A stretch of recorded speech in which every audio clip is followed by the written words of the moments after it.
Si yo te digo, mira, tengo una solución que te protege de la enfermedad cardiometabólica, ¿no? Te ayuda a aprender mejor, te ayuda a interaccionar mejor, ¿no? Y te protege de la demencia. ¿Vos me creerías? Bueno, ¿dónde está esa pócima? Bueno, esa pócima existe, se llama sueño. Si vos dormís mal, tenés todo lo negativo de todo eso que te dije, ¿viste? Sin embargo, no tenemos una política, una legislación sobre el sueño, no promovemos el sueño saludable y tenemos una sociedad que está asociada a la productividad de una forma ingenua. Que es el Medical Director del Wisconsin Alzheimer Disease Research Center. No sé si lo conoces a él. Él dice que lo voy a ir traduciendo, ¿no? Pero básicamente la dificultad acerca del Alzheimer tiene que ver que si vos querés revertir los efectos del Alzheimer, no solamente tenés que liquidar, sacar la enfermedad, sino que en algún punto tenés que reconstruir parte del cerebro. Eso es un poco lo que dice él. Yo quiero saber, y también contanos un poquito, en tu visión, si esto representa el gran problema que tiene el Alzheimer hoy, y si querés contarnos un poquito más. El Alzheimer es una de las enfermedades más difíciles y complejas porque no te sacan un riñón, no te sacan un corazón, te sacan tu propia identidad. Entonces, esto impacta brutalmente no solo en la persona, sino en la familia.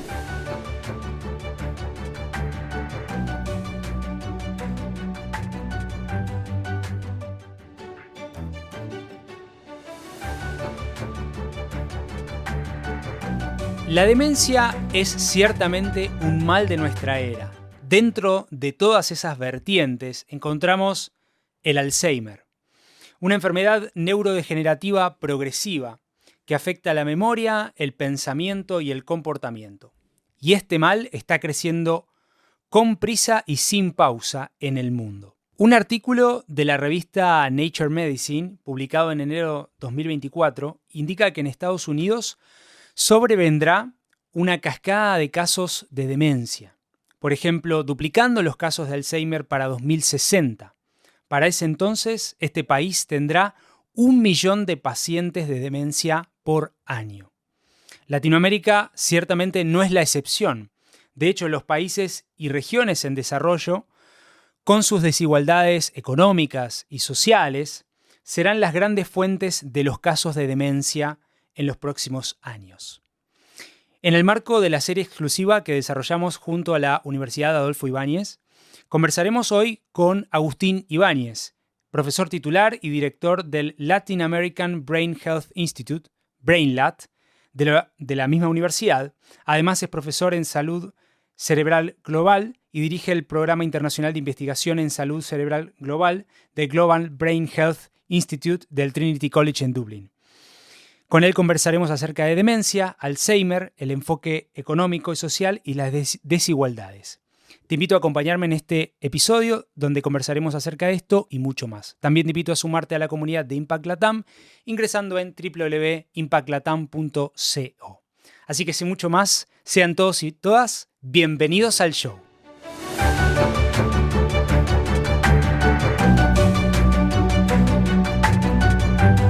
Bueno, querido Agustín, qué gusto conversar y entrevistar a un querido compatriota, eso no es menor, haciendo cosas en Chile, así que también y en el mundo, ¿no? Quiero arrancar de algo de una quote, una frase, que dijo Nathaniel Chin, que es el Medical Director del Wisconsin Alzheimer Disease Research Center, no sé si lo conoces a él. Él dice que lo voy a ir traduciendo, ¿no? Pero básicamente la dificultad acerca del Alzheimer tiene que ver que si vos querés revertir los efectos del Alzheimer, no solamente tenés que liquidar, sacar la enfermedad, sino que en algún punto tenés que reconstruir parte del cerebro. Eso es un poco lo que dice él. Yo quiero saber, y también contanos un poquito, en tu visión, si esto representa el gran problema que tiene el Alzheimer hoy, y si querés contarnos un poquito más. Dale, Dani, encantado de conversar. Y para mí el Alzheimer, aparte que mi papá tuvo demencia y me impactó profundamente en mi vida personal, ¿viste? El Alzheimer es una de las enfermedades más difíciles y complejas porque no te sacan un riñón, no te sacan un corazón, te sacan tu propia identidad. Entonces, esto impacta brutalmente no solo en la persona, sino en la familia, ¿viste? Y cada vez tenemos más casos de demencia que empiezan en etapas tempranas, cuando las personas son activas.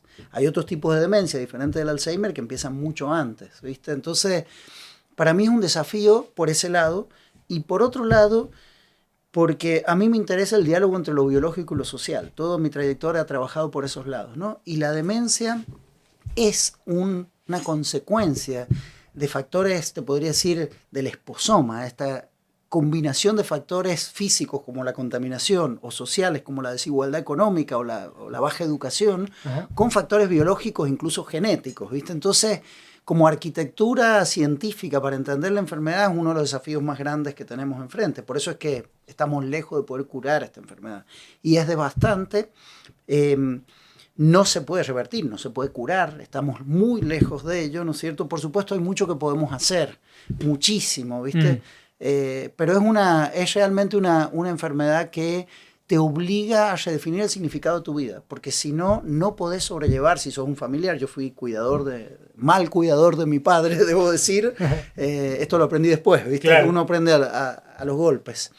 Entonces, es realmente una enfermedad que nos desafía como en lo más profundo de nuestra humanidad. Yo quería preguntarte, ¿podés describirnos? Porque mucha gente no sabe qué es. ¿Qué le pasa a una persona cuando tiene Alzheimer? Dale, bueno.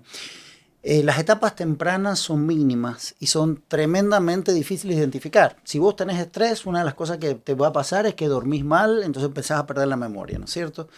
Ese es uno de los signos cardinales tempranos, ¿no? Uh-huh. Perder la memoria en cosas pequeñas. Claro, en cosas generales, te olvidaste las llaves, tenías que ir a tal lugar, no te acordás el nombre de alguien que conoces, te debe haber pasado, nos pasa a todos, ¿no? Todos, sí. Y si dormís mal, si tenés estrés, es muy común que te pase. Entonces, es muy difícil de detectar, ¿no? Entonces, esto después va avanzando. Sabemos que la biología de la enfermedad empieza bastante antes. Mira. Hay dos grandes factores tradicionales, ¿no? La depositación de los beta-amiloides y después los anillos neurofibrilares, que son unas cosas que ocurren al interior de la neurona. Son dos aspectos que pueden ocurrir 5, 10, 20 años antes, ¿no? Y hoy ya estamos descubriendo con técnicas, no sé cómo se dice en español, spatial transcriptomics, que son métodos realmente avanzados de biología molecular, marcadores mucho antes de que se manifieste la enfermedad. Entonces ese es el problema. Cuando encontrás la enfermedad, cuando los síntomas, que se deben hacer tanto por consenso como hoy tenemos, por ejemplo, la tomografía por emisión de positrones, que es un método que permite capturar el metabolismo, el consumo, ¿no es cierto?, de energía del cerebro, o una gota de sangre, que te permiten encontrar biomarcadores de cosas que están pasando en el cerebro. Combinando la clínica con eso, vos tenés relativamente una buena certeza para hacer el diagnóstico, pero cuando eso pasa, ya es muy tarde, digamos. Entonces ese es el gran problema también que tenemos. Todos los clinical trials que existen a la fecha llegan tarde, llegan cuando ya hay un proceso que ha avanzado mucho a nivel cerebral, entonces cuesta poder no revertirlo, frenarlo, cuesta mucho frenarlo, estamos lejos de revertirlo. Acá hay una frase que rescaté que dice, si tenés Alzheimer, no sé si se dice mal de Alzheimer, pero quizá Alzheimer, ¿no necesariamente tenés demencia? Exacto. ¿Cómo es eso? Yo no le diría mal de Alzheimer, primero que nada, ¿no? Porque está ahí en el aire, ¿no? Sí, no, porque además estamos estigmatizando la enfermedad, ¿viste? Una cosa súper importante también tiene que ver con cómo encontramos esperanza, cómo redefinimos nuestros vínculos con el paciente, cómo reconectamos con partes sanas del paciente, algo que yo aprendí de viejo, digamos, que no lo aprendí con mi papá, digamos.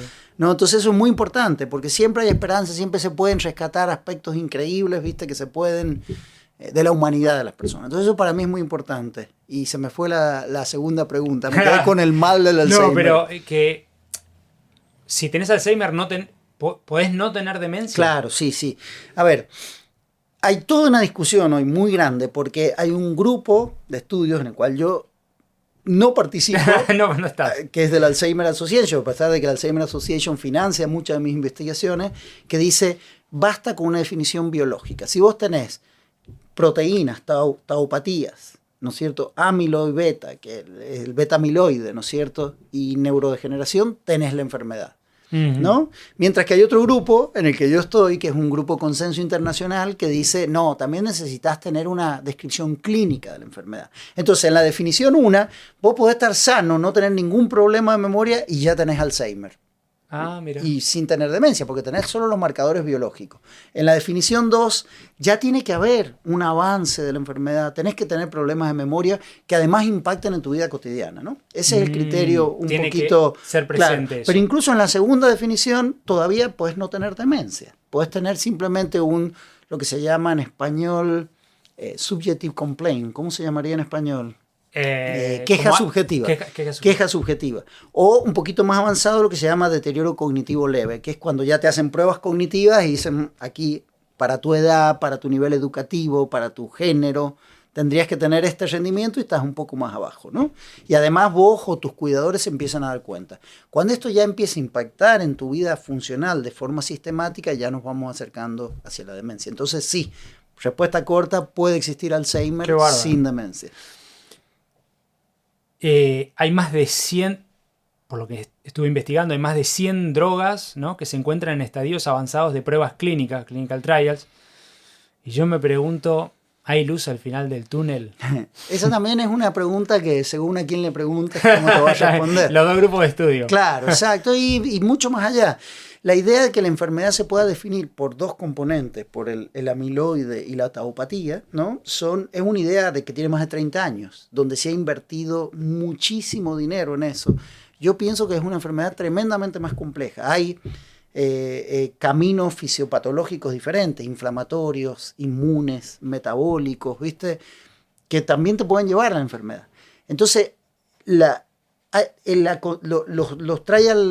clinical trials más exitosos están focalizados en sacar el amiloide, ¿no? Y los resultados son modestos, lo vamos a decir con el mejor de los entusiasmos. O sea, sí, tu cerebro se limpia del amiloide. O sea, estas drogas realmente logran sacar el amiloide de tu cerebro y retrasan un poquito el deterioro cognitivo. No es que lo paran, no es que lo invierten, simplemente lo retrasan. Esto puede parecer un bajón, ¿no es cierto? No lo es. Indefinitivamente lo pasa. Porque la persona después que pasa 6 meses, 1 año, sigue teniendo un deterioro. Simplemente que el que no tomó esa droga tiene un deterioro un poquito más rápido. Y la diferencia no es así, wow. Pero ojo, es la primera vez después de 30 años que tenemos una droga aprobada por la FDA. Entonces, ¿qué pasa? Primero se investiga en ratas, ¿no? Después se investiga en animales más complejos y después se investiga en humanos. El 90% de las drogas que funcionan bien en las ratas no funcionan bien en humanos. Entonces, si vos no llegás a clinical trial en humano, la ciencia no avanza. Entonces, estas no van a ser las drogas que van a curar la enfermedad, con certeza, pero van a dar los primeros avances para ir mejorando las drogas hacia allá, ¿viste? Pero también hay que hablar un poquito de la prevención, porque no solo... Hoy en Latinoamérica podemos prevenir el 56% de las demencias solo cambiando factores de riesgo, ¿viste?, modificables. Entonces, ¿qué tipo de factores? Bueno, la comisión de Lancet tiene 14 factores de riesgo, por ejemplo, la educación. A mayor educación, menos riesgo de demencia, ¿viste? A mayor educación. Sí, el ejercicio. Si haces o no haces ejercicio es impresionante, ¿no? El sueño, si dormís bien, cómo comes, la dieta, ¿no? Cómo controlas tu salud cardiometabólica, ¿viste? Porque en el fondo el envejecimiento es cómo te moviste en la vida a lo largo del ciclo vital. Es un efecto acumulado de décadas en tu biología, ¿viste? Entonces, tu estilo de vida, pero también, por ejemplo, la contaminación. Por ejemplo, la inseguridad. Tenemos un estudio que va a salir en Nature Medicine un poquito que encontramos que la inestabilidad sociopolítica, que creo que como argentino debes saber del tema, volatilidad, ¿no? Acelera tu envejecimiento. Mirá. Acelera tu envejecimiento. Pues sí, porque Pero estás estresado, no puedes proyectarte en el futuro, no puedes estar con la conciencia plena en el aquí y ahora, ¿no es cierto? Entonces creo que hay que apuntar tanto a la farma, pero también no nos podemos quedar ahí, ¿viste? Hay que empezar a prevenir, y esto es fundamental. Hay un punto antes de moverme de tema, que hay muchísimo para conversar, que me noté acá como una oposición a la editorial. Inicialmente yo decía que esto está creciendo en Estados Unidos, pero te escuché decir también que en realidad o escuché leer, ahí vos me dirás, pude leer, que en realidad en Estados Unidos está decreciendo y en Latinoamérica y países emergentes y regiones emergentes está creciendo. Bueno, ¿qué pasa con la demencia? ¿Qué pasa con el Alzheimer? ¿Está creciendo? ¿Está decreciendo? ¿Cuál es tu visión? Claro, claro.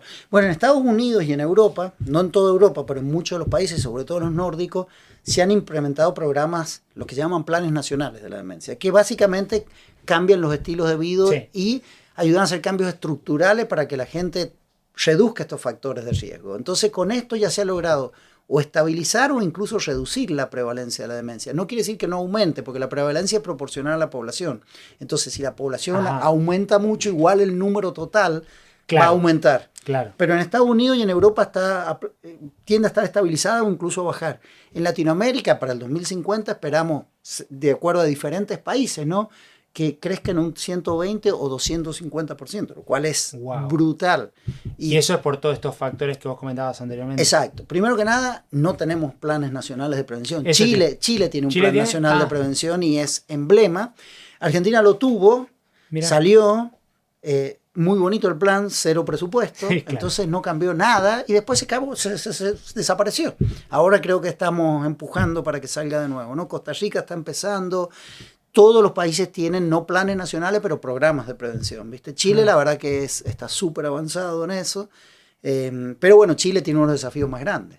Tiene la población más envejecida.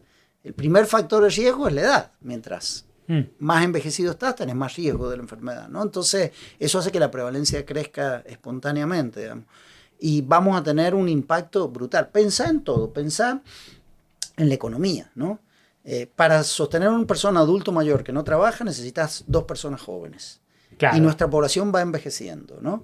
La economía, la desigualdad, impacta en tu salud cerebral más que nada. Tiene un impacto brutal, junto con la educación, junto con los factores ambientales, ¿no es cierto? Entonces se viene un tsunami que no somos conscientes. No somos conscientes, no estamos preparados. Si no empezamos a trabajar desde ya, va a ser un gran desafío para nuestra región. Hay otras regiones que incluso es peor. Por ejemplo, China tiene un nivel de población envejecida grandísima. Entonces, por eso es que ahora están invirtiendo tanto. Entonces, es variable la prevalencia global, la incidencia. Latinoamérica está un poquito mejor que África en el resto del mundo. O sea, África es el que está peor, pues casi que seguimos nosotros. India también, Asia, ¿viste? Es un gran problema. Es no solo, como decíamos, económico, de salud, con costos directos e indirectos, es la enfermedad que cuesta más que el cáncer. ¿Viste? ¿Por qué? Porque la persona requiere una cantidad de cuidados y pierde la autonomía. Entonces tenés que tener gente para la persona todo el tiempo. Cuidar. Sí, entonces es un gran desafío para la economía, ¿no es cierto?, del futuro, donde vamos a ser todos mucho más tiempo viejos. Entonces, fíjate que la idea de que hay que terminar de trabajar a cierta edad, para mí hay que reconsiderarla ahora. Hay que innovar. En los patrones de jubilación. Claro, exacto. De retiro. Sí, porque cada vez más vamos a vivir un poquito más y cada vez más van a haber menos jóvenes. Entonces, y esto es un desafío con la inteligencia artificial, con el cambio, ¿viste?, para las universidades. El cambio de la forma en la que enseñamos en las universidades va a impactar en la vejez, ¿viste?, si no se moderniza la universidad, si no cambia, si no innova. Todos hablamos de educación continua, ¿no es cierto? Todos hablamos, pero hay que ir mucho más allá, mucho más allá. Entonces yo creo que es un gran desafío. Después la arquitectura, ¿viste? ¿Qué pasa cuando tenés personas que tienen problemas de memoria y se tienen que mover en un metro o se tienen que mover en una ciudad, ¿viste? ¿Qué pasa con la soledad? Sabes que la soledad, la soledad percibida, ¿no? Puedes estar rodeado de personas, pero te puedes sentir muy solo. Claro. ¿No? La soledad percibida es un tremendo predictor de la demencia, digamos. Entonces, hay un montón de cosas que podemos hacer. La urbanización, los espacios verdes, la reducción de la contaminación, la práctica del sueño. Si vos me decís, mira, si yo te digo, mira, tengo una solución que te protege de la enfermedad cardiometabólica, ¿no? Te ayuda a aprender mejor, te ayuda a interaccionar mejor, ¿no? Y te protege de la demencia. ¿Vos me creerías? Bueno, ¿dónde está esa pócima? Bueno, esa pócima existe, se llama sueño. Si vos dormís mal, tenés todo lo negativo de todo eso que te dije, ¿viste? Sin embargo, no tenemos una política, una legislación sobre el sueño, no promovemos el sueño saludable y tenemos una sociedad que está asociada a la productividad de una forma ingenua, ¿viste? Como, ¿para qué vas a dormir? Claro, estamos pensando muy mal. En estos líderes, que yo, Elon Musk, qué sé yo, que agarra y duerme o dormía en el piso de la fábrica de Tesla. Claro. Como que, de hecho, hay como mucho esto billonarios que duermen 4 horas, se levantan a las 3 de la mañana. Exacto. Eso al final del día... Si vos lo aplicás como una política masiva, destruís el capital cerebral de la gente. Pero está aplicado de facto. De alguna manera. Está aplicado, pero tiene consecuencias a nivel poblacional. Entonces, hoy sabemos las consecuencias. Hay estudios desde animales que vos los deprivás del sueño y ves... Hay un sistema que se llama glimpático, en el cerebro, ¿no? Que es como los ganglios, que limpia de toxinas tu cerebro. Sí. Para que eso pase, tenés que tener un sueño profundo. O sea, tenés que pasar ciertas horas y conservar cierta arquitectura de sueño para que eso pase. Si eso no pasa, tu cerebro no se desintoxica. Así de simple. Y eso te promueve no solo Alzheimer, no solo otras demencias, sino un montón de otras patologías cerebrales y de la salud integral de tu cuerpo, ¿viste? Ya lo sabemos, está súper demostrado, ¿viste? No aprendés y no dormís. Si vos, por ejemplo, vos estás estudiando matemática y yo te suprimo el sueño sistemáticamente, eso se hace en animales y en humanos, directamente no aprendés, ¿viste? Entonces, realmente necesitamos hacer cambios como sociedad para poder para poder cuidar el capital cerebral de nuestras generaciones. Ni te digo de los chicos jóvenes, ¿viste? Imagínate si un chico joven entiende cómo come, cómo duerme, su interacción social, si hace o no hace ejercicio. Entiende racionalmente, si realmente se da cuenta de eso en etapas temprano, cómo puede cambiar la trayectoria de su vida y su capital cerebral. Tremendo. Y hablando un poco de justamente, estamos hablando de brain health, ¿no? De salud cerebral. Uh-huh. ¿Sí? Es que hay un punto que me parece muy interesante, que vos también hablás de los estudios multicéntricos, uh-huh, y la importancia de la heterogeneidad, ¿no?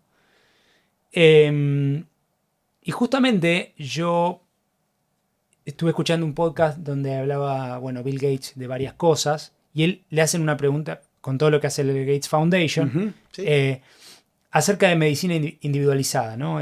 Como personalizada, creo que le dicen. Y él dice, no veo un avance tan claro en este tipo de abordaje, requeriría de fondos billonarios en términos de eficiencia por alocación de capital, es decir, por rendimiento, no es tan productivo a nivel social. Pero vos decís, es importante salir de lo general, del, uh-huh, universalismo, uh-huh, ¿no?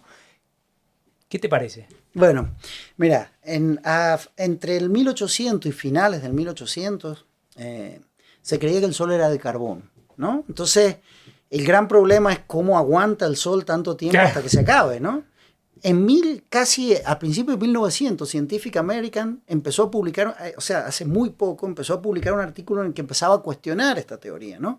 No existía la termodinámica, no existía la fusión, entonces teníamos un sol de carbón. Todas las teorías no le pegaban a la predicción del sol, pero podían predecir algunas cosas, funcionaban más o menos bien.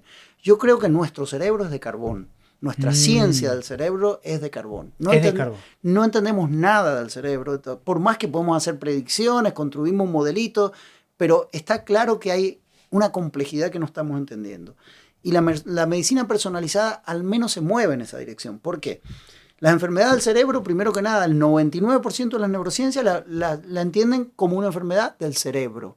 Lo cual el cerebro no es un cerebro que anda flotando en el aire, tiene un cuerpo, claro, totalmente coordinado con tu cuerpo. O sea, hoy en día, estimando la edad corporal de tus órganos, yo puedo predecir mejor tus enfermedades cerebrales que con la edad cerebral. Mira. Entonces, primero que nada, tenemos que entender la conexión entre cerebro y cuerpo, ¿no? Estamos años luz de eso, porque eso requiere modelos mucho más complejos. Pero además, este cuerpo y este cerebro también es muy diferente dónde está parado, ¿viste? ¿Cuánta contaminación tuvo? ¿Tuviste educación? ¿No tuviste? ¿Cuánta es la exposición al calor o a temperaturas extremas que tuviste, ¿viste? Claro. ¿Tenés buena educación o no tenés buena educación? ¿Tenés amenaza? La respuesta sostenida al estrés genera cambios vitales en tu organismo, ¿viste?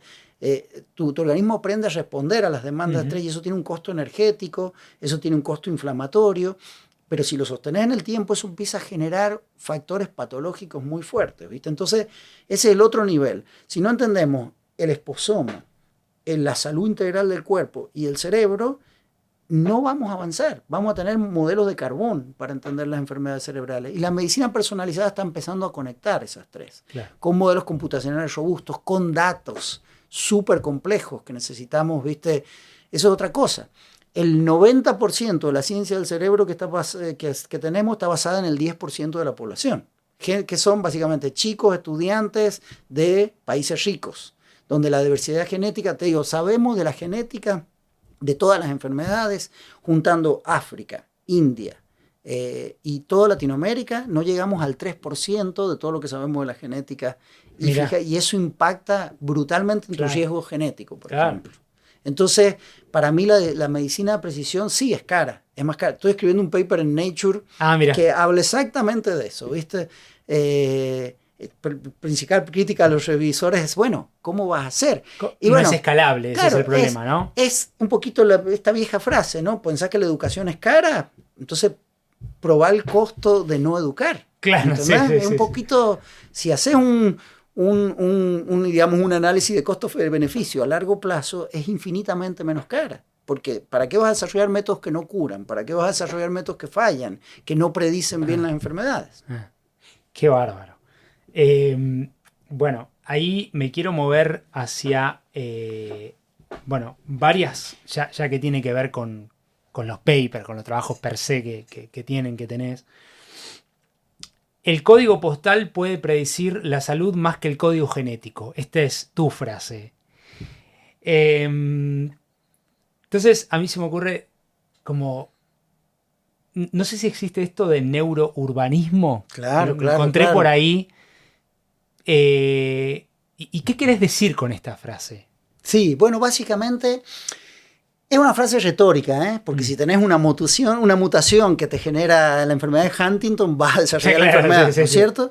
Pero realmente si uno pusiera aquí en la mesa todo lo que sabemos de los factores genéticos y de exposoma, ¿no? De esta idea del conjunto de factores ambientales que nos rodean, si lo pusiéramos acá en la mesa, el conocimiento que tenemos hoy es este pedacito es la genética, ¿viste? Y todo lo demás en la mesa es ambiental. Entonces sí, eso es tiene un peso brutal. Y es tan explícito. Hicimos un estudio que se publicó en Nature Aging el año pasado, donde medimos, no el zip code, una medida incluso más burda, el indicador Gini, que es un índice de desigualdad. Por ciudad. Imagínate por ciudad, en miles de sujetos con envejecidos o con enfermedad de Alzheimer o demencia frontotemporal. Tu nivel de desigualdad predice el volumen de tu cerebro y no solo el volumen, la conectividad de tu cerebro.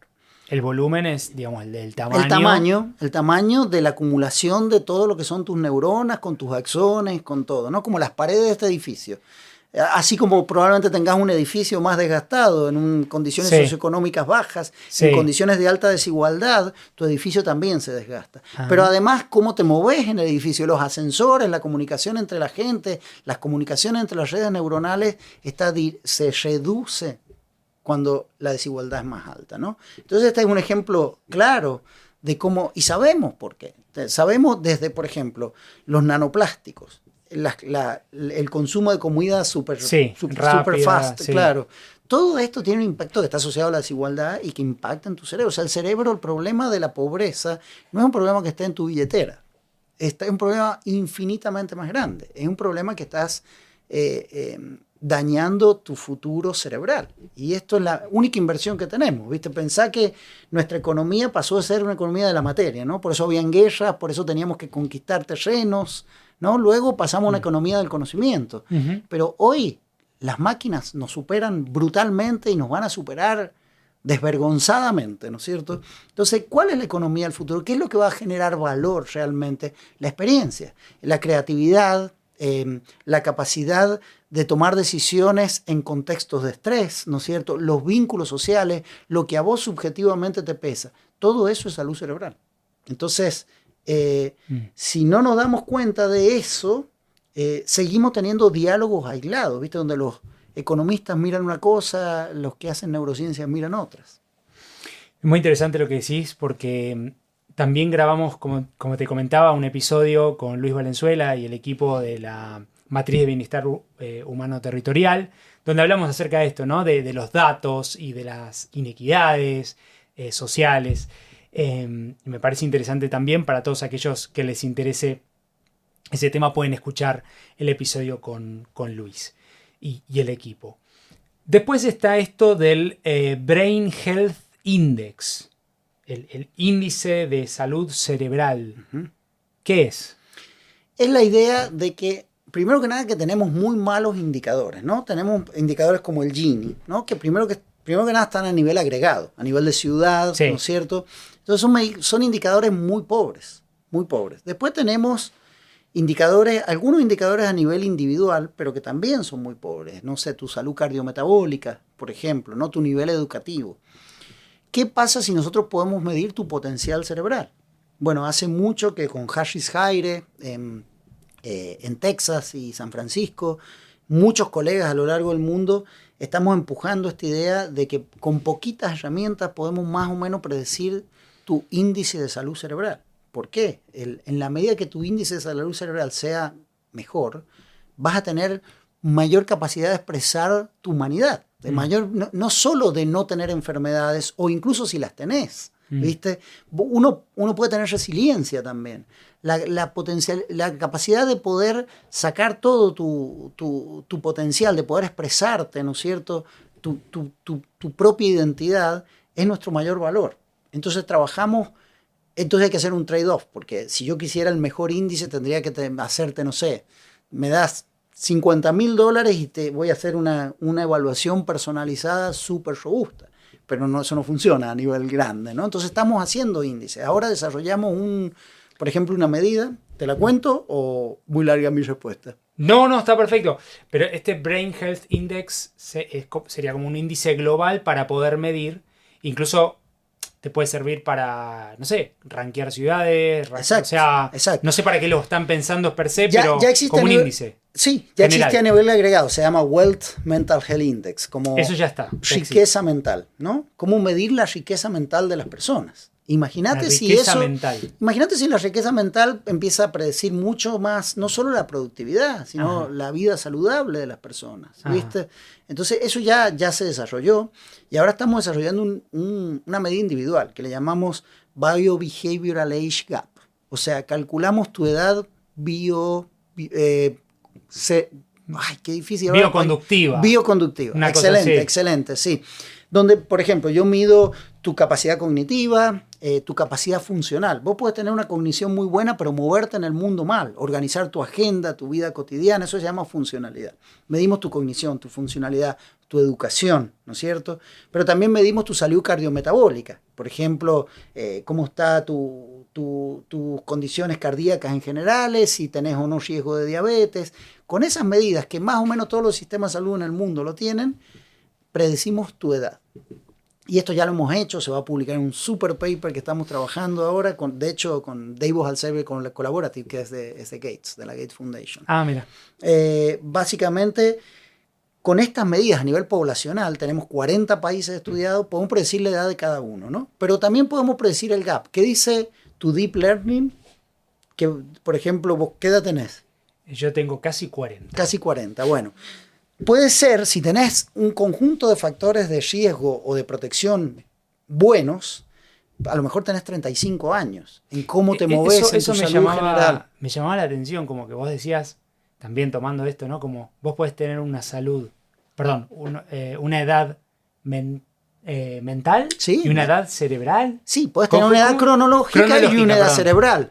O tu edad cronológica y una edad de la edad de tus órganos. O una edad cronológica y una edad bioconductual. Gracias por la traducción que la voy a empezar a usar. Pero ¿cómo es? Por ejemplo, yo tengo casi 40. Sí. Eso es en cronológico. Exacto. Por ejemplo, las personas que tienen demencia tienen, ponerle 70 años cronológicamente, pero su cerebro tiene 85-90. Entonces nosotros medimos, hacemos Claro. deep learning, Claro. generative models de inteligencia artificial, donde le damos las redes cerebrales y le decimos predecime la edad. ¿Y se puede dar al revés? ¿Puedes Se puede ser dar al más revés. joven? Sí, se puede al revés. Bueno, las personas que tienen todos estos factores protectivos, que duermen bien, que comen bien, que tienen mejor cognición, que tienen mejor funcionalidad, que tienen vínculos sociales robustos, su edad tiende a cero el gap o se empieza a volver negativa, es decir, tiende a tener menos años. Qué bueno. Hicimos este estudio, no es sorprendente lo que te voy a contar, pero es triste. ¿Quiénes en todo el mundo, en 40 países, quiénes tienen la edad más acelerada? ¿Quién te imaginas? Occidente, los americanos. No, ¿No? África. Le da los más envejecidos. O sea, los que tienen un gap donde su edad bioconductual es como si fueran mucho más viejos que su edad cronológica. África, seguido por quién? Nosotros, Latinoamérica. Seguido por Asia. Seguido por la Europa más del sur. Y los países más ricos son los que tienen... Por supuesto, vos encontrás personas rejuvenecidas en todos los lugares, pero a nivel poblacional está allá arriba. Entonces, este efecto norte-sur se marca en cómo envejeces. Qué bárbaro. Después, el GDP de un país acelera tu envejecimiento. El índice Gini acelera tu envejecimiento. El nivel de contaminación acelera tu envejecimiento. El nivel de la estabilidad de la democracia acelera tu envejecimiento. A mayor inestabilidad democrática, mayor envejecimiento acelerado. Este es un estudio espectacular que vamos a sacar, espero que pronto. ¿Y cómo se llama? ¿Se puede decir el nombre del estudio? El estudio, le cambiamos el nombre porque el editor nos lo pidió que lo cambiemos. Se llama, te lo voy a traducir, Exposomas físicos, sociales y sociopolíticos asociados a los relojes de envejecimiento acelerado en 40 países. Wow. Creo que ese es el nombre. Un poco Y en largo. inglés, ¿no? Sí, Che, es muy qué largo. bárbaro, qué bárbaro, qué bárbaro. Hay un punto acá que quiero tocar que es, creo que está claro el tema, el rol de un psiquiatra. Quizá no me queda tan claro el rol del neurólogo. ¿Cómo debiera ser esa colaboración interdisciplinaria que vos también abogás, neurólogos, psiquiatras, científicos, para resolver estos grandes temas? Bueno, creo que te quedaste corto porque solo nombraste neurólogos y psiquiatras. Yo diría neuropsicólogos, asistentes sociales, planeadores urbanísticos, gente que aprenda a cómo invertir y cómo proteger, ¿no es cierto?, y maximizar el capital cerebral de las personas. O sea, creo que estamos viviendo un nuevo renacimiento. Por mucho tiempo la ciencia han sido, por más que todos proclamamos la transdisciplina y la interdisciplina, vos sabés que los fondos internacionales, mientras más transdisciplinarios, menos éxito en obtención de grants a nivel mundial. Eso es tristísimo lo que estoy contando. Ok. Entonces, O sea, ¿cuántos? ¿Sí? y claro, porque vos tenés revisores, que el revisor tiene experticia en un dominio. Entonces, si presentás algo muy transdisciplinario y un revisor va a decir, está raro esto, ¿cómo va a conectar estos puntos? ¿No? Entonces, hay un desafío muy grande, pero no, es una idea muy ingenua. Es como si queremos entender el órgano más complejo que conocemos en el universo y queremos que una sola perspectiva lo entienda. Claro, Es absurdo. No tiene Es sentido. absurdo. Primero que nada, mira, dijiste psiquiatra y me encanta, porque en rigor el que primero tiene que detectar la demencia es un neurólogo, ¿no? El neurólogo, un geriatra. Geriatra. Sí, pero los psiquiatras, sobre todo para las enfermedades que no son típicas, como la enfermedad de Alzheimer, las enfermedades como demencia frontotemporal, en las cuales al principio, en vez de perder la memoria, empezás a perder tus habilidades sociales, perdés tu empatía, o te volvés desinhibido o apático por los otros. Y ahí es donde los psiquiatras tienen un ojo clínico súper poderoso. Pero después tenés que entender cómo te mueves en el mundo, porque eso es un factor de predicción fuertísimo. Hoy en día con Machine Learning podemos llegar a predecir la demencia con datos súper anecdóticos. Cuánto usas el celular, cuánto caminás, cuánto te perdés. Entonces, necesitamos realmente expandir el enfoque transdisciplinario para poder entender la demencia. Mi rol ha sido desarrollar un consorcio latinoamericano financiado sobre todo por Estados Unidos, básicamente por el Instituto de Salud Pública de los Estados Unidos, ¿no? Y muchas otras también empresas privadas. Tenemos más de 26 millones de dólares invertidos en nuestro consorcio.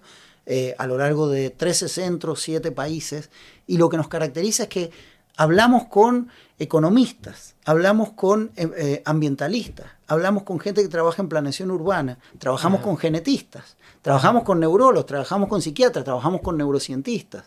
¿Por qué? Entender la demencia requiere ese enfoque embebido, contextual, incorporizado, ¿no? Para poder realmente capturar todos los factores. La demencia no depende de un solo factor. Entonces, si no desarrollamos modelos que integren estos factores, nunca la vamos a entender.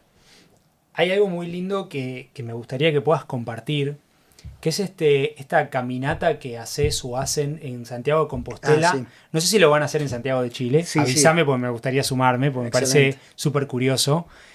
Contame un poquito acerca de eso, porque tiene que ver con este trabajo transdisciplinario. Sí, digamos. bueno, esta es una idea maravillosa. Yo siento un gran orgullo de ser director científico de BrainLab y de tener a BrainLab, el Instituto Latinoamericano de Salud Cerebral, afiliado al Global Brain Health Institute, que está en San Francisco, en la Universidad de California y en Trinity College, ¿no? Este GBHI, Global Brain Health Institute, lo que hace es transdisciplina. No importa si sos un artista, no importa si sos un documentarista, no importa si sos un científico, tenés que impactar en la equidad de la salud cerebral. Y ahí hay un fellow originario de Brasil, Fernando Pérez, gran amigo, que su abuela, perdón, siempre quiso ir a Compostela y caminar, y desarrolló Alzheimer y nunca pudo. Y él dijo, yo voy a llevar a los pacientes con demencia a caminar ahí. Qué bueno. Al principio no te puedo decir lo que sea, estás loco. O sea, un paciente se te descompensa, ¿entendés? Se te muere ahí y está frito. Aparte son como 100 kilómetros. ¿no? Claro. Bueno, con los pacientes hacemos 40 kilómetros, Igual, lo cual es un montón. desafío tremendo. Hay toda una logística, hay un helicóptero listo, hay ambulancias. Claro. O sea, pero yo no te puedo decir para los pacientes lo que eso significa. Significa esperanza, significa que resiliencia, que a pesar de la enfermedad, esa es la definición de la OMS, ¿no? La salud cerebral no implica que no tengas una condición cerebral o mental, sino que puedas maximizar todo tu potencial, incluso si tenés una enfermedad, ¿no? Entonces, la verdad que es una experiencia increíble donde estuve 1 hora y media caminando con una persona, ¿viste? Donde yo hablaba de lo que hacía y él me preguntaba, qué interesante. Yo le pregunté, ¿y vos a qué te dedicas? Me dice, bueno, yo tengo demencia, ¿viste? Entonces es una opción maravillosa donde tenés policymakers, gobernantes, pacientes, familiares, científicos caminando durante horas. Y después llegamos al final y hacemos un congreso. Este congreso no es científico, es transdisciplinario, ¿viste? También. Bueno, ahora te cuento, creamos una fundación y la idea realmente es que hagamos varios caminos diferentes. Estamos desarrollando uno en África, estamos desarrollando uno en Perú, pero a lo mejor me podés ayudar a hacer uno en Chile. Por supuesto. Excelente. ¿Y son todos de 40 kilómetros? Podemos, a ver... Me parece bastante. Sí. Bueno, de hecho, el primer No sé ensayo... si lo hacen en tramos. Exacto, lo hacen por día, ¿viste? Uh-huh. Y los llevamos y los traemos al lugar hasta donde llegaron. Entonces así vamos completando el circuito. Claro. Y eso, hay algunas personas que no pueden hacerlo, hay otras que pueden hacer un poquito más. Entonces realmente podemos empezar a caminar desde un punto a otro, nada más, ¿viste? Pero la idea es caminar la enfermedad, caminar la transdisciplina, ¿viste? La ciencia no es un trabajo aislado en la mente de un genio como Einstein. Eso no funciona más en nuestra ciencia. Es una coordinación entre mentes. Y el caminar juntos con un objetivo en común no es solo una metáfora, es una herramienta muy poderosa. Qué bueno. ¿Y cómo se llama ¿Tiene un nombre? Se llama Walking the Talk for Dementia, pero en español sería Caminando la charla sobre la demencia, ¿no? Qué buena. Me gusta. Muy bueno. Para mí ha sido una experiencia increíble, ¿viste? Quiero cambiar, sí, un poquito de tema. Hablaste un poco de BrainLab. Obviamente también está bueno que puedas contar un poquito del trabajo de la red. Y vamos a dejar también los links de cada una de los papers, de los lugares, de las redes y demás. Brain Capital, que creo que es uno de los grandes temas que vos venís empujando con tu equipo. Bueno, muchas cosas. Pero vos hablás de que justamente las brain skills o las habilidades cerebrales, y lo tocaste brevemente, se están transformando fundacionales, o por lo menos lo digo yo eso, de cara a la nueva economía. Ahora, me gustaría vincular eso, si puedes profundizar un poco más, sobre todo en la era de inteligencia artificial. Claro. ¿No? Exacto. A ver, contá un poquito de eso. Dale. Bueno, lo primero que me gustaría decir, sin hacer mucho ruido para que no se sienta en el micrófono, es que por mucho tiempo hemos asumido que la salud mental es algo diferente de la salud cerebral. Y esto es histórico, ¿eh? O sea, por el dualismo católico-cristiano, básicamente. Había un alma y Ajá. había un cuerpo. Entonces Sí. las enfermedades del cuerpo, las que les llamábamos orgánicas, eran las enfermedades neurológicas, como la demencia. Mientras que las enfermedades mentales, como la esquizofrenia, por ejemplo, ¿no es cierto?, Sí. eran psiquiátricas y eran de causa mental. Esta cosa tiene un impacto al día de hoy. Hoy en día las mismas causas, tenemos genes compartidos, tenemos factores ambientales compartidos, tenemos factores de riesgo Sí, compartidos. sí. Entonces, lo primero que hay que entender es que la salud cerebral y la salud mental son dos cosas que están tremendamente solapadas. Lo segundo es que yo le tengo más fe a la salud cerebral, porque tenemos mucha estigmatización con la salud mental. O sea, tendemos a pensar que si sos un loquito es tu culpa, versus si tuviste un stroke, un accidente cerebrovascular, una ACV, no tenés culpa de nada, ¿no? Ambas son totalmente inadecuadas. Ambas son asunciones, ¿viste? Entonces, la salud cerebral pone el énfasis además en cosas muy prácticas, como el estilo de vida que tenés, cómo comés, cómo dormís, que el ejercicio que haces, todo esto que hablamos, ¿no? Eso puede prevenir y puede maximizar tu salud cerebral de forma tremenda, ¿viste? Entonces, lo primero es eso, y saltar de ahí a esto que hablábamos un poquito. Pensá cuál es el principal factor de ausentismo laboral, que es una de las cosas que más les interesan a las compañías. ¿Cuál crees que puede ser? Bueno, acá hay muchas licencias. Uh-huh. Bueno, hay hasta cierta crítica, ¿no? La industria de las licencias exacto, médicas, exacto. clínicas, Sí. psiquiátricas. Pero yo creo, no sé, supongo que tiene que ver estrés, sí, pero no sé. La salud mental. La salud mental es largamente el principal factor de no asistencia laboral, ¿no? El costo que la salud mental ya está estimado es brutal, es gigante a nivel de las economías globales, ¿no? El costo del sistema de salud, la demencia es tremendamente cara, pero hay muchas otras enfermedades asociadas al envejecimiento, ¿viste? Que es esta acumulación a lo largo del tiempo. Entonces, no nos damos cuenta porque todavía pensamos en silos aislados, ¿viste? Hoy en día tenemos una oportunidad única de revolucionar la forma en cómo generamos valor, y es invirtiendo en lo que nos hace específicamente humanos. Hace 10 años atrás decíamos lo que nos hace específicamente humanos es la inteligencia, la capacidad de resolver problemas. Ahora ya, claro. Eso es un misconception, ¿no? Es realmente la idea del hombre racional que se aplica a la economía, que se aplica a la política, está totalmente mal. El hombre no es racional, el hombre es metabólico, tiene un cuerpo, tiene emociones que son fisiológicas, tiene interacción social. Eso es lo que nos hace humanos, por definición.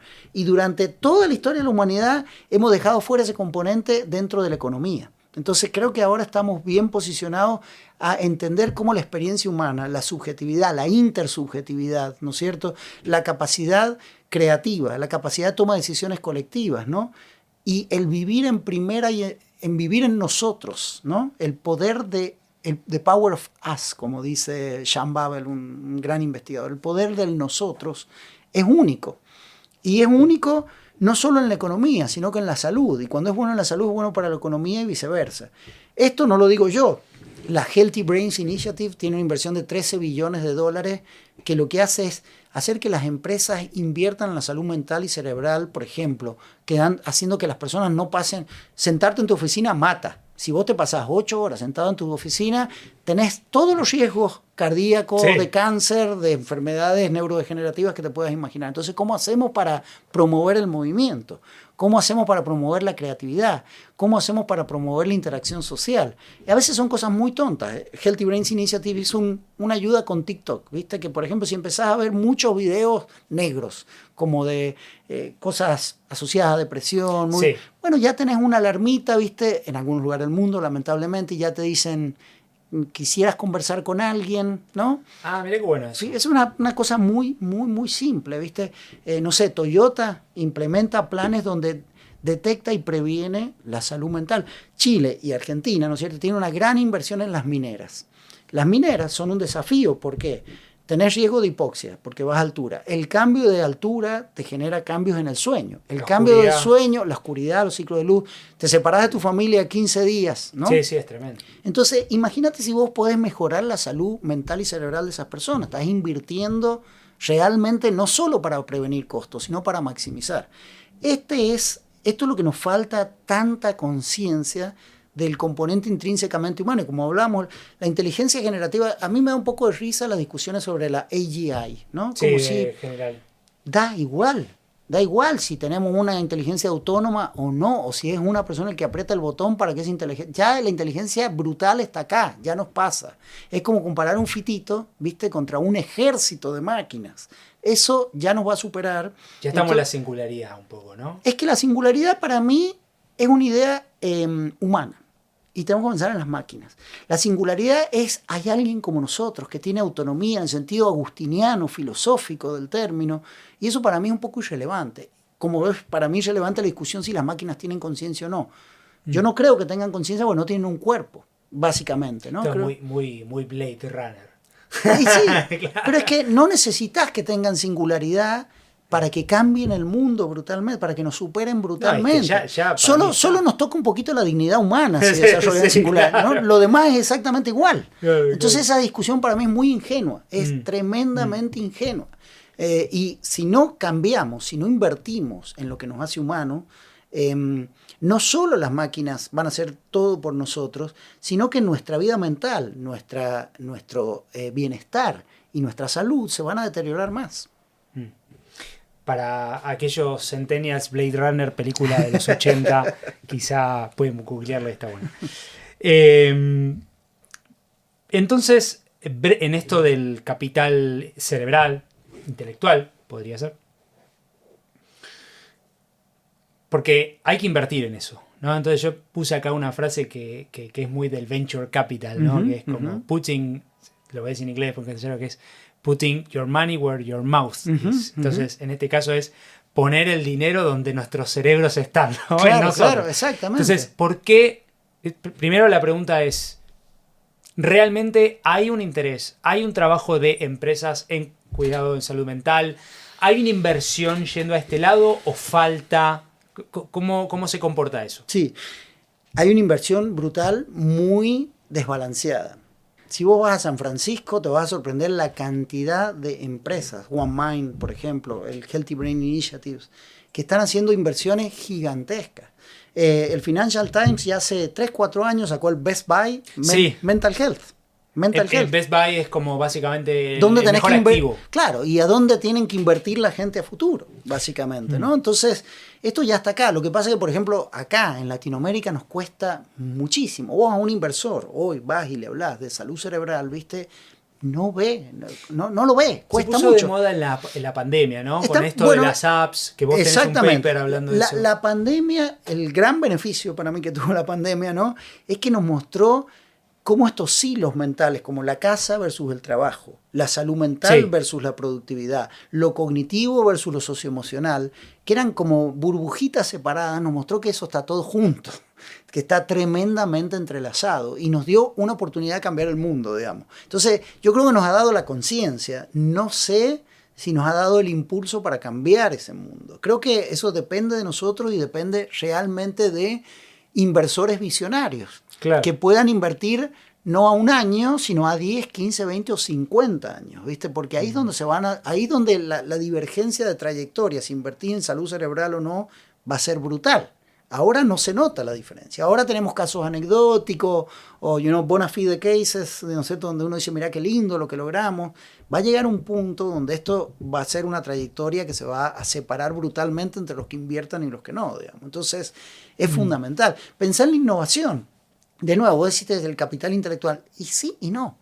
El capital socioemocional, el capital creativo, el capital para conectar los puntos, ¿viste? No necesitamos un conocimiento experto nunca más. Las máquinas manejan el conocimiento experto de una forma que ya nosotros no lo podemos hacer.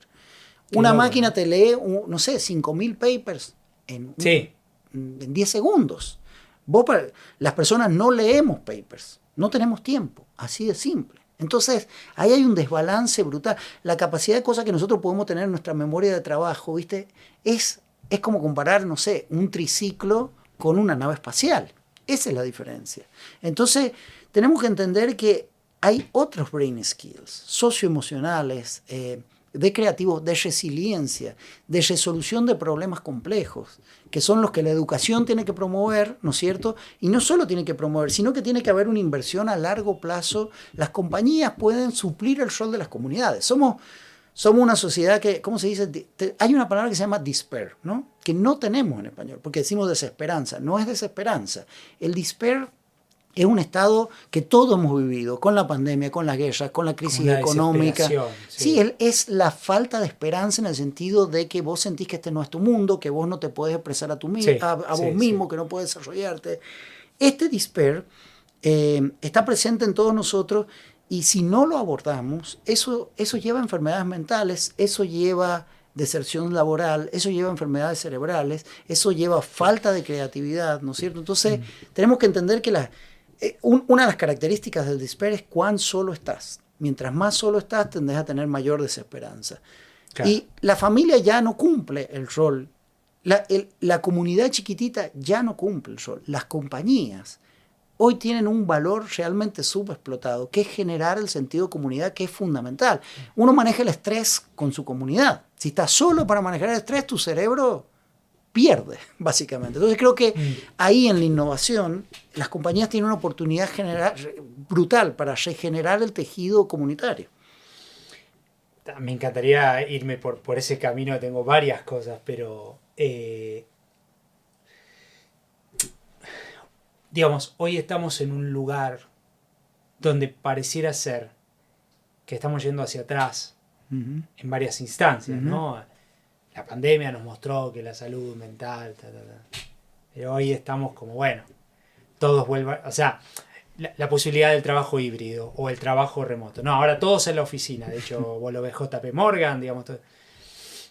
Y Amazon, digamos, todos, es como que hay yo siento como, y todos los factores de diversidad, cuidado por la salud mental, empiezan a ser tildados como soft, suaves. ¿Cómo ves esto en los próximos 4 años con una visión corriente quizá de productivismo? No sé cómo definirlo. Sí. ¿No? Creo que lo que caracteriza nuestros tiempos es la falta de predictibilidad más que un fenómeno en sí. Porque tenés autores como Steven Pinker en Enlightened Now que dice, no, mirá la tasa de mortalidad hace 50 años y estamos infinitamente mejor. Claro, mirá la calidad de vida general, la enfermedad del cáncer, es el mejor mundo posible, ¿no? Y tenemos gente un poco más oscurantista, si se quiere, ¿no? Todo negativo. Fukuyama, claro, incluso, viste, Harari está cerca de ahí, ¿no? Sí, Harari está un poquito más entre el medio y el pesimismo, sí, claro. Pero a mí lo que me sorprende no es eso, es dos mundos tremendamente opuestos suenan igualmente posibles. Podemos pensar realmente en un mundo apocalíptico, suena guerras, contaminación, cambio climático, desigualdad, pero a la vez la idea del Enlightened Now también está presente. Entonces, creo que nos caracteriza es la alta incertidumbre, ¿viste?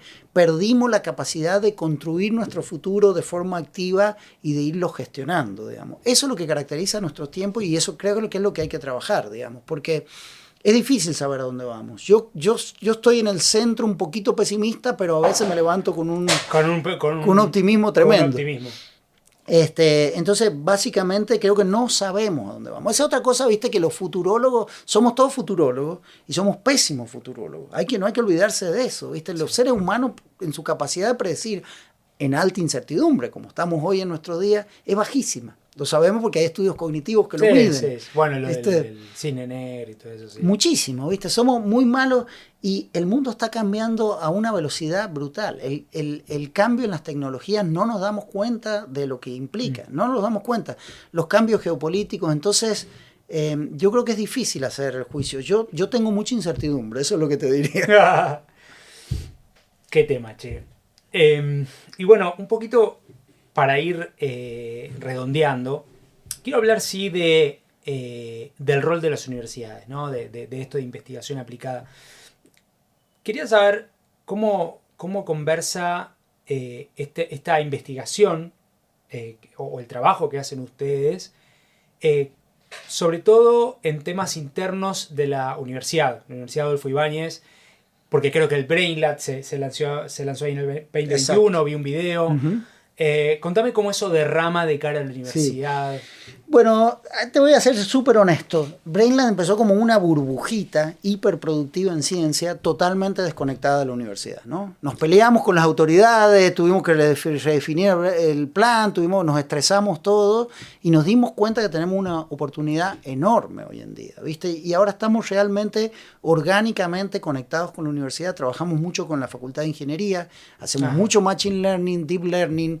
Porque imagínate vos hoy, con suficiente información, podés predecir una enorme cantidad de cosas. Obvio. Enorme, de verdad. O sea, mucho más que las pruebas tradicionales de laboratorio. Estamos desarrollando tecnologías wearables. Un colega nuestro, Adolfo García, tiene una app que se llama TEL, que te detecta la voz y te detecta todo. El contenido emocional, semántico, tu riesgo de enfermedad, de desarrollar un montón de enfermedades. ¿En la UAI? Eso en RedLat, y en la cual UAI es parte de este proyecto. Tenemos un proyecto de $8 millones del NIH para usar la detección de habla espontánea, ¿viste? Con Adolfo y Marilu Gorno-Tempini, que es otra investigadora que está en UCSF, y nuestro consorcio, para usar el habla. Imagínate que en 4 minutos yo puedo sacar más o menos 6.000 features, 6.000 características que la puedo usar en un aprendizaje de máquina, ¿no? Esa es otra de las áreas fuertes que estamos desarrollando. Estamos desarrollando la idea de este índice de salud cerebral. Nos está costando la vida, porque cuesta convencer a tremendos inversores, tremendos innovadores en Latinoamérica. Cuesta en esta área, ¿no? Entonces, pero vamos hacia allá. Pero también cosas comunitarias. Cuando uno vuelve a la experiencia, ¿viste? Es súper importante. Ahora estamos haciendo un proyecto donde con músicos de la calle. Vos sos músico también, ¿no? Yo sí, músico frustrado, digamos. Toqué muchos años, toqué en Francia, España, Italia. Empecé tocando death metal, greencore, black. Y después con un músico empezamos a hacer dúos de guitarra, empezamos a tocar, después pasamos a la clásica, tocamos tango, folclore, de todo un poco. Mirá qué bueno. Sí, pero bueno, ahora volví a tocar en el Creative Brain Week que hicimos en Argentina, que ahora el año que viene lo traemos a Chile. En San Juan. En San Eso Juan. te quería decir, vos. Yo soy sanjuanino. Sí, se nota, con la vino R. también. Exacto. Recero. No, hay otros mejores. No, pero te decía, si puedes contar un poquito de este circuito que armaron, que también la UAI, la universidad es parte, claro. Pues están en San Juan y después acaban de tener el evento último de esta última semana a la fecha de la grabación de este episodio. Bueno, a mí lo que me pasó es que yo me di cuenta que lo que me pasaba a mí, un investigador que quería publicar desde Latinoamérica, con datos latinoamericanos, no tenía plata, no tenía contactos internacionales, trabajaba totalmente desconectado, no tenía transdisciplina. No me pasaba a mí, le pasa a todos. Entonces yo tuve la suerte de crear primero un consorcio regional que tenía hasta ministros de salud, ¿no es cierto? Mira. Para después poder generar un consorcio de investigación, que es RedLat. Y esto, realmente BrainLat es el corazón. El BrainLat en la UAI es el corazón de RedLat, el grupo que más publica, el que más conecta a todos con todo. Bueno. Ahora, como te decía, tenemos 13 centros en Argentina, Chile, Perú, Brasil, México y Estados Unidos, ¿no? Y ahora estamos expandiendo a África, a Asia y a Europa. Wow. Es una historia realmente de fracaso continuo con grandes éxitos. O sea, fracaso y un golazo, ¿viste? Fracaso y otro golazo. Así. ¿Los golazos son publicaciones o son eventos, instancias? Yo te diría es acerca de las personas. Es generar confianza, generar diálogos transdisciplinarios. Esos son los éxitos. Después eso se plasma en fondos, en publicaciones. Somos un grupo que publica, no sé, de la revista Nature el año pasado, entre los distintos Nature Medicine, Nature Mental Health, Nature Communication, debemos tener 10, 11 publicaciones en un año. Wow. Publicamos como 70 papers por año y somos 9 investigadores. Es brutal lo que hemos logrado, pero es acerca de las personas. Es generar confianza y generar un horizonte en común, ¿viste? Y ser abierto de mente, ¿viste? Es una cosa tan pobre como frase, pero tan importante, ¿viste? Bueno, el Instituto Latinoamericano en Salud Cerebral, eso, como lo que te quería decir es que el arte, vamos a publicar en Lancet, la revista más importante de salud, la primera serie de Lancet, con Nisha Sagnani, una investigadora que estuvo aquí en Santiago ahora, con Chris Bailey, el director de Arte y Salud de la Organización Mundial de la Salud, una serie de papers que muestran el impacto, de nuevo, del arte en la salud cerebral. ¿Por qué? Porque el arte te permite expresarte a sí mismo, te permite desafiar, tener resiliencia, desafiar, ¿viste? Transformar tus estados internos. Y eso es un factor importante para la biología, no solo para lo artístico, no solo para la economía. Claro. Tuvimos la suerte de hacer intervenciones multicomponentes con músicos, con personas que son embajadores cerebrales que le cuentan a los chicos de comunidades vulnerables a través de juegos, ¿viste? Cómo aprender a proteger su cerebro, cómo desarrollar prosocialidad. Bueno. Trabajamos con chicos con títeres que les enseñamos cómo prevenirse. Más de 5.000 chicos en las escuelas rurales han tenido esto. Entonces también me interesa mucho destacar este aspecto de BrainLab que estamos empezando a empujar. Qué bueno. Y te quiero consultar también, porque hablaste todo un poco del trabajo que hacen, que la verdad que me parece espectacular. Creo que lo que vos hacés también está bueno porque te salís del paper un poco. Claro, porque es como que tratás de que sea transdisciplinario, que sea un tema. Que tenga impacto real, que tenga impacto en la vida de las personas. Un paper no impacta en la vida de las personas. Y eso te quería consultar para tus colegas, investigadores, científicos, universitarios, académicos, de la UAI y de otras universidades. ¿Qué mensaje le podrías dar acerca de las dificultades, beneficios de apostar por este camino, por estos proyectos particulares que estamos mostrando como vos en esta serie, ¿no? Mira, creo que lo que te diría es que tenés que ser bueno en algo, tenés que tener un foco, tenés que tener una especialización, pero eso es un commodity. Nunca vas a ser mejor que muchos. Lo que sí puede ser mejor que muchos es escuchar, conectar, mirar no solo en lo que estás haciendo. La transdisciplina, pero ya no como una cuestión académica, sino como una cuestión de enfoque en el mundo. Es fundamental. Tenés que escuchar, tenés que leer literatura, tenés que escuchar gente de otras disciplinas. Yo soy guitarrista, ¿viste? Y aprendí que no tengo que escuchar a guitarristas, tengo que escuchar a saxofonistas, tengo que escuchar a pianistas, porque te permiten ver otros caminos. Y cuando vos conectás, ¿viste? Es como tenés dos caminos acá, todos van por la misma vía. Cuando vos conectás y haces un puente, tenés un potencial de innovación infinitamente más grande con un esfuerzo infinitamente más chico. Entonces, la transdisciplina como actitud... ¿Puedes repetirlo? Me va a costar un esfuerzo...